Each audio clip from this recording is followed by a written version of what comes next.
Okay, this is going to be a little bit of a weird video because I'm just going to kind of ramble about something that just keeps coming up in a lot of my client discussions, but certainly even in my own life. And that's really choosing what we want to think about as a way of taking our next steps forward when a blocker is in front of us, an external blocker specifically.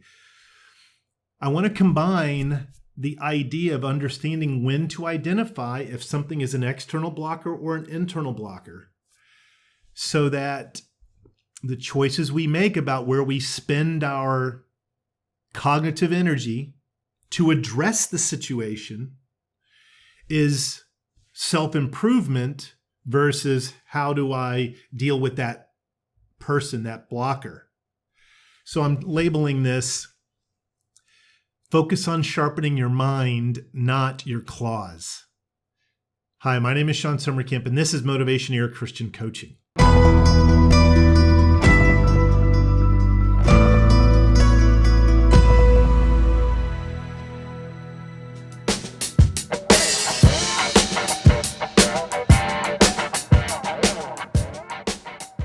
Ultimately, we are, to use a football analogy, American football, you're given the ball. You can even make this a soccer analogy. You got the ball and you're kind of blitzing downfield to score, and the goal is in front of you.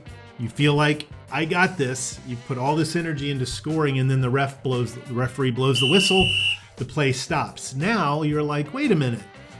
I was going to score. What's going on? And I'm using this analogy to parallel to what's happening in our jobs when we're working on a project or a goal or a focused outcome, and we've put so much of our time and energy into it. We're about to complete this thing that we're going all out for, and then something stops it. The parallel could be, someone at the higher up in the company pulls funding. A senior executive or a board member says, hey, we've got to go this direction with the company. A key leader gets fired, something that blows the whistle and stops the play. Now you don't have the permission to keep going and complete this project that you've invested so much of your time, energy, heart, emotions, feelings, whatever, into. In this moment, what a lot of people do, including me, we get really focused on, why did this happen? I can't believe this is going on. Why are we not able to do this? How could they make this decision? And we get really worked up. Basically, we're sharpening our claws. Like, I want to figure out why this is not going the way that I wanted it to go, that it was supposed to go, that I was promised it would go.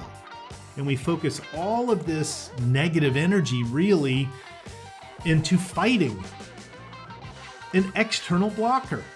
It's really important when learning how to sharpen our mind instead of our claws, when to admit this is external to us. I can't do anything about it. I can't change this. I didn't cause it. It doesn't mean to just give up and quit and throw in the towel, but it means, wow, we don't really have to focus our energy on understanding how to get back at whatever just happened.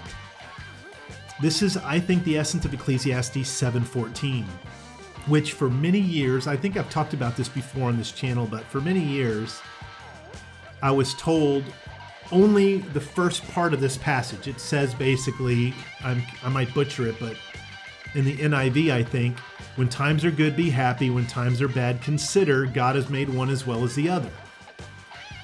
For years, that's what I've heard. Hey, Shawn, you can't do anything about it. Things were going good. Now they're not going good. Just deal with it. God has made both of them. That's not what that passage is saying, because the rest of the verse clarifies the true meaning. The rest of that verse, which was always left out whenever I heard it from the pulpit or someone was telling me one-on-one, just let go.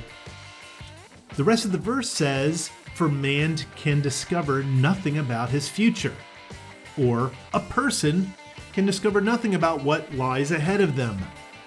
That's the rest of the verse. So the verse actually means Don't waste your time trying to figure out if what's happening is good or bad, whether the ref blowing the whistle and stopping the play is good or bad. We don't know what the future holds. Just trust that God's in control here and enjoy the journey. I think that's what the Ecclesiastes 7:14 passage really does mean. So, how do we sharpen our mind in that situation? When the ref has blowed the play dead and we can't achieve this thing that we were really hoping to achieve. Well, step one, focus on internal. Tell yourself, hey, God is in control. I can't know why things happen now. I can't control them. So let's just see where it goes. Step two, try to understand a better way to communicate to yourself to set yourself up for that next phase of whatever happens. I guess what I mean by that, as I say it, I might be confusing you because it's not super clear what I'm saying. Let me reframe it like this. Focus on the attributes about you that you can use to pivot for whatever the next step is. Considering the play's been blown dead, maybe the next play you're not going to get the ball again.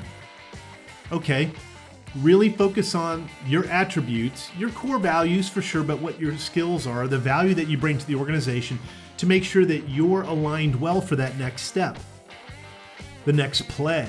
Now, if the next play is something that's not favorable to you and you know for sure, I'm not going to get the ball again there because of the direction the company's going or the decision that was made, I'm not going to be in the limelight anymore or involved, or the capital expenditure is not going to be used to keep paying for me. Fine. Use your skill set, bundle it up, focus on your thinking so you can go to the next opportunity, the next company.